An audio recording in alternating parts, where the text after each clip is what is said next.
السلام علیکم ورحمۃ اللہ وبرکاتہ۔ حضرت محمد صلی اللہ علیہ وآلہ وسلم ایک ایک لفظ سن رہے ہیں۔ عربوں میں روایت تھا کہ معرکہ ختم ہونے کے بعد دونوں فریقوں کے سردار یا سلار ایک دوسرے پر تانوں اور پپیتوں کے تیر برسایا کرتے تھے۔ ابو سفیان اسی دستور کے مطابق دور کھڑا حضرت عمر رضی اللہ تعالیٰ عنہ سے ہم کلام تھا۔ تم حبل اور عزا کی عظمت کو نہیں جانتے، ابو سفیان نے کہا۔ حضرت عمر رضی اللہ تعالیٰ عنہ نے رسول اکرم صلی اللہ علیہ وآلہ وسلم کی طرف دیکھا۔ آپ صلی اللہ علیہ وآلہ وسلم اونچا بول نہیں سکتے تھے۔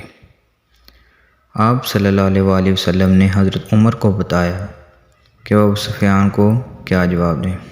او باطل کے پجاری، حضرت عمر نے بلند آواز سے کہا، اللہ کی عظمت کو پہچان جو سب سے بڑا اور سب سے زیادہ طاقت والا ہے۔ ہمارے پاس حبل جیسا دیوتا اور عزا جیسی دیوی ہے۔ ابو سفیان نے کہا، کیا تمہارے پاس کوئی ایسا دیوتا یا دیوی ہے؟ ہمارے پاس اللہ ہے، رسول کریم نے حضرت عمر کی زبان سے کہلوایا۔ جو حضرت عمر نے بلند آواز سے کہا، تمہارا خدا کوئی نہیں، جنگ کا فیصلہ ہو چکا تھا۔ ابو سفیان نے کہا، تم نے بدر میں فتح پائی تھی، ہم نے اس پہاڑی کے دامن میں تم سے انتقام لے لیا۔ اگلے سال ہم تمہیں بدر کے میدان میں ہی مقابلے کے لیے للکاریں گے انشاءاللہ۔ حضرت عمر نے رسول اللہ کے الفاظ بلند آواز سے دہرائے۔ اب تمہارے ساتھ ہماری ملاقات بدر کے میدان میں ہی ہوگی۔ ابو سفیان نے گھوڑا موڑا، گھوڑا 2 قدم ہی چلا ہوگا کہ اس نے گھوڑے کو روک دیا۔ اے عمر، ابو بکر اور محمد، ابو سفیان نے اب کی ذرا ٹھہری ہوئی آواز میں کہا، تم جب میدان سے اپنی لاشیں اٹھاؤ گے، تمہیں کچھ ایسی لاشیں بھی ملیں گی جن کے اعضاء کٹے ہوئے ہوں گے اور انہیں چیرا پھاڑا گیا ہوگا۔ خدا کی قسم، میں نے کسی کو ایسا کرنے کا حکم نہیں دیا تھا، اور میں نے تمہاری لاشوں کے ساتھ یہ سلوک بالکل بھی پسند نہیں کیا۔ اگر اس کا الزام مجھ پر عائد کرو گے تو میں اسے اپنی توہین سمجھوں گا۔ ابو سفیان نے گھوڑا موڑا اور گھوڑے کو ایڑ لگا دی۔ چلتے چلتے خالد کے گھوڑے نے اپنے آپ ہی رخ بدل لیا۔ خالد نے گھوڑے کو نہ روکا، وہ سمجھ گیا کہ گھوڑے نے پانی کا مشک پا لی ہے۔ کچھ دور جا کر گھوڑا نیچے اترنے لگا۔ خالد کو یہ مقام یاد آ گیا۔ جنگ احد کے بعد واپسی پر قریش نے کچھ دیر یہاں پر قیام کیا تھا۔ نیچے پانی کا خاصا ذخیر موجود تھا۔ گھوڑا بڑا تیزی سے گھاٹی اتر گیا اور پانی پر جا رکا۔ خالد گھوڑے سے کود کر نیچے اترا اور 2 زانوں ہو کر چلا بربرا کر اپنے چہرے پر پانی پھینکنے لگا۔ ذرا سستانے کے لیے بربری سی ایک چٹان کے ساتھ بیٹھ گیا۔ اسے وقت یاد آ گیا جب احد کے معرکے کے بعد اہل قریش واپس آئے تھے۔ انہوں نے مدینے سے کچھ دور آ کر قیام کیا تھا۔ اس قیام کے دوران قریش کے سردار اس بحث میں الجھ گئے تھے کہ واپس مکہ پہنچا جائیں یا مسلمانوں پر ایک اور حملہ کیا جائے۔ صفوان بن امیہ نے کہا تھا، ہم شکست کھا کر نہیں آئے، اگر تم یہ سمجھتے ہو کہ مسلمانوں کی حالت بہت بری ہے تو اپنی حالت دیکھو، ہماری حالت بھی اچھی نہیں ہے۔ اب مسلمانوں کے ساتھ اتنی جلدی لڑنے کا خطرہ مول نہیں لینا، ہو سکتا ہے یہ قسمت ہمارا ساتھ نہ دے۔ جب یہ بحث جاری تھی تو قریش کے کچھ آدمی 2 مسافروں کو پکڑ کر سرداروں کے سامنے لے آئے۔ انہیں بتایا گیا کہ یہ دونوں آدمی جو اپنے آپ کو مسافر کہتے ہیں ہمارے خیموں کے ارد گرد گھوم پھر رہے تھے، اور ہمارے 4 آدمیوں سے انہوں نے پوچھا کہ تم لوگوں کہاں جا رہے ہو؟ ان دونوں نے ابو سفیان اور دوسرے سرداروں کے سامنے بھی یہی بیان دیے کہ وہ مسافر ہیں، اور کسی جگہ کا نام لے کر کہا وہ ادھر جا رہے ہیں۔ ابو سفیان کے حکم سے اس کے پھٹے پرانے کپڑے جو انہوں نے پہن رکھے تھے اتروائے گئے، تو اندر سے خنجر اور تلواریں برآمد ہوئیں۔ ان سے پوچھا گیا کہ تم نے یہ ہتھیار چھپا کر کیوں رکھے ہیں؟ خالد کی نظر بہت تیز تھی، اسے شک ہوا کہ یہ مسلمانوں کے جاسوس ہیں۔ ان دونوں کو قریش کی فوج کے سامنے کھڑا کر دیا گیا اور پوچھا گیا انہیں کوئی پہچانتا ہے؟ 2-3 آوازیں آئیں کہ ہم انہیں پہچانتے ہیں، یہ یثرب مدینے کے رہنے والے ہیں۔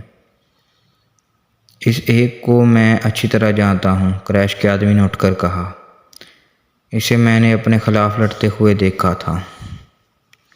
تم اپنی زبان سے کہہ دو کہ تم محمد کے جاسوس ہو، ابو سفیان نے ان دونوں سے کہا، اور جاؤ میں تمہاری جان بخشی کرتا ہوں۔ دونوں میں سے ایک نے اعتراف کر لیا۔ جاؤ، ابو سفیان نے کہا، ہم نے تمہیں معاف کیا۔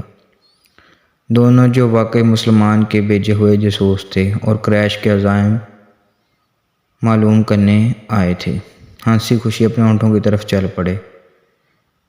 ابو سفیان کے اشارے پر کئی ایک تیر اندازوں نے کمانوں میں تیر ڈالے اور پیچھے سے دونوں مسلمانوں پر چلا دیے۔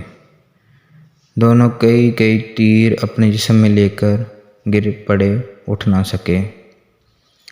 کیا تم اس کا مطلب سمجھتے ہو؟ ابو سفیان نے اپنے قریب کھڑے سرداروں سے کہا۔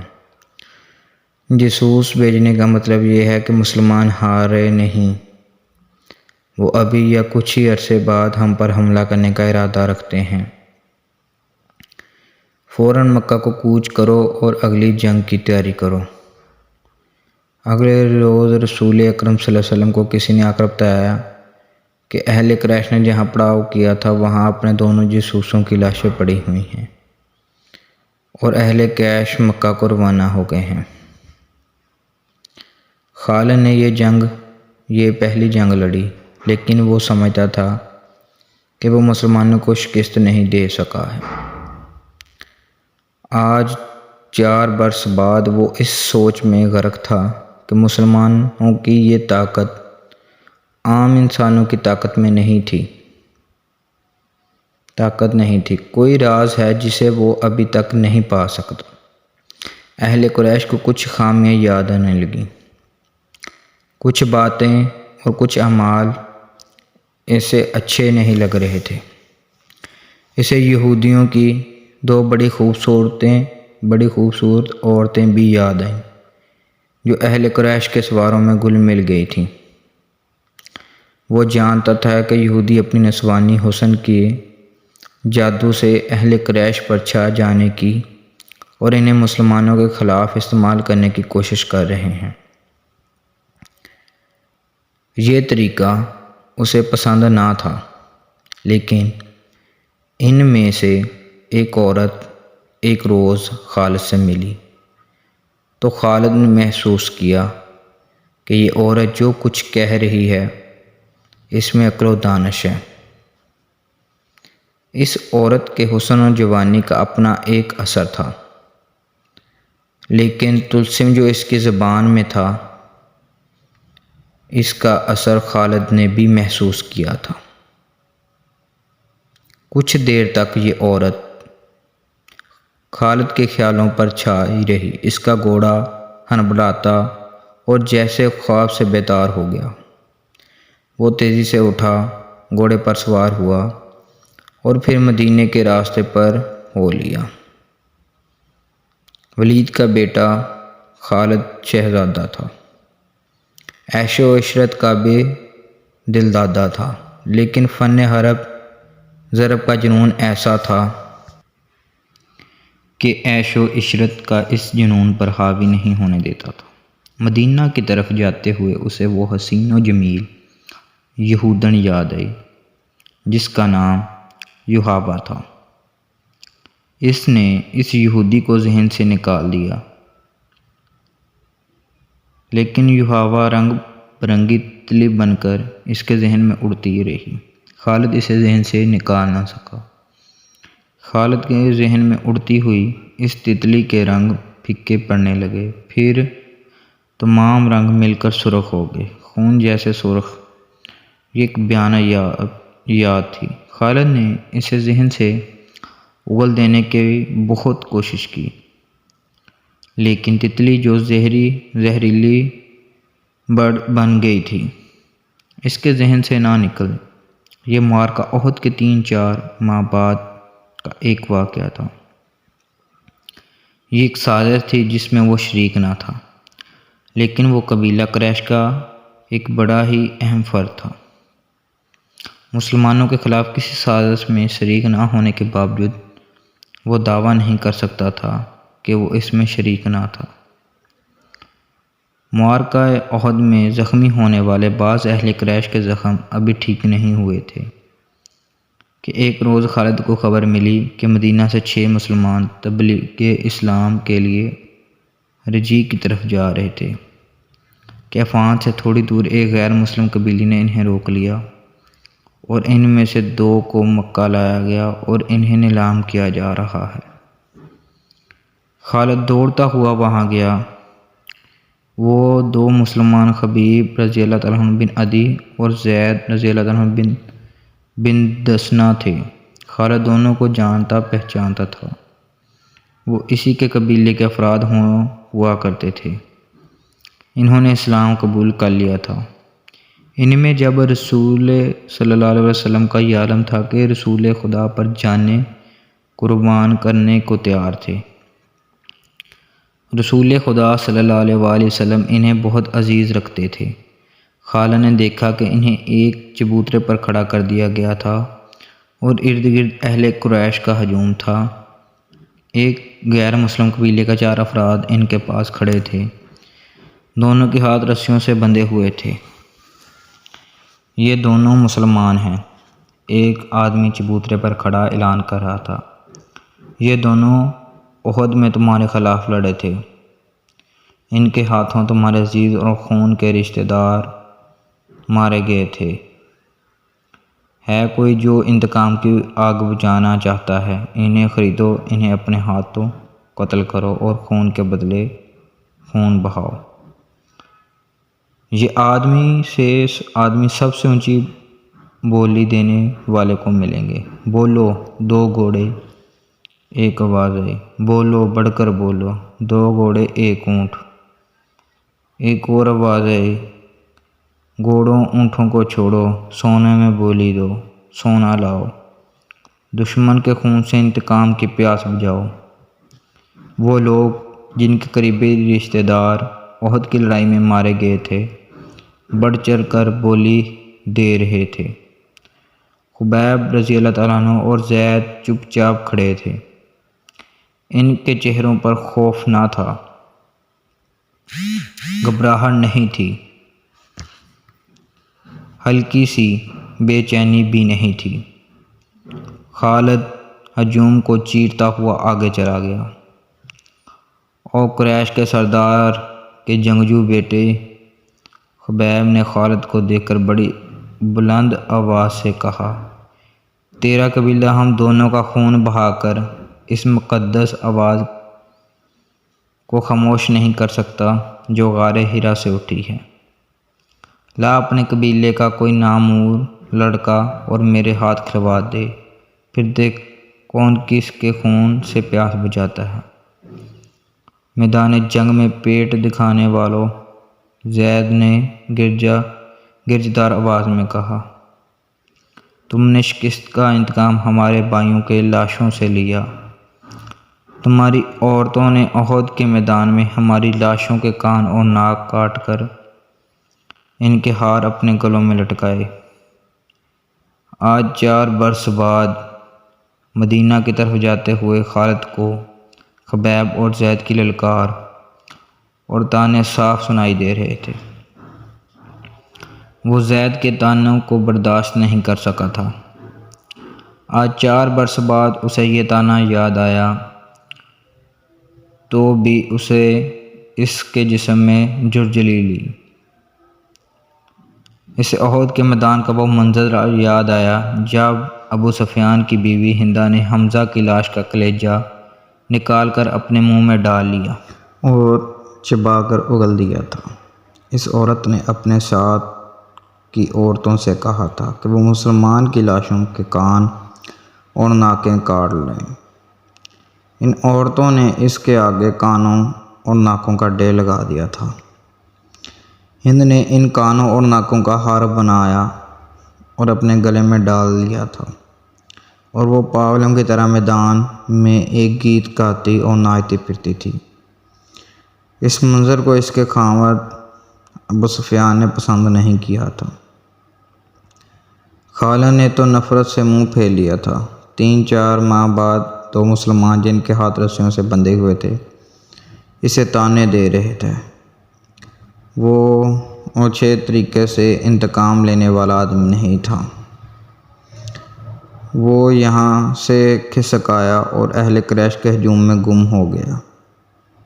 اسے اس قبیلے کا ایک آدمی مل گیا جو ان دو مسلمانوں کو پکڑ لایا تھا۔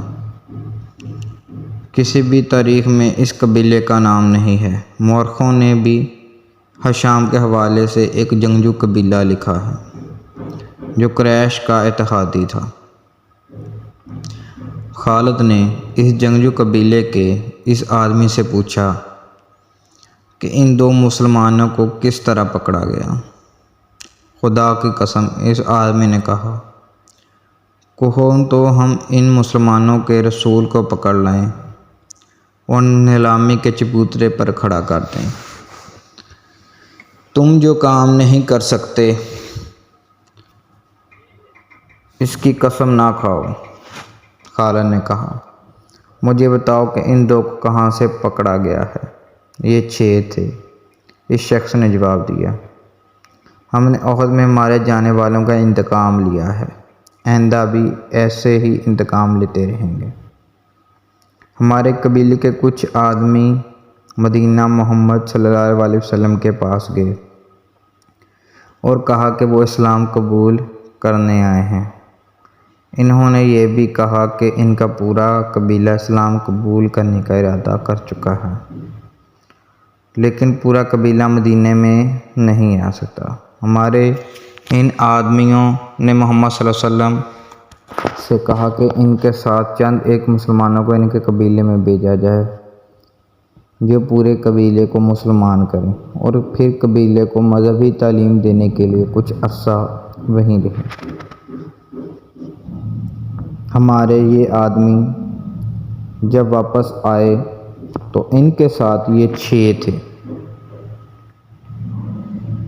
ادھر ہمارے سردار شارجہ بن مغیث نے 100 آدمیوں کو رجی کے مقام پر بھیج دیا۔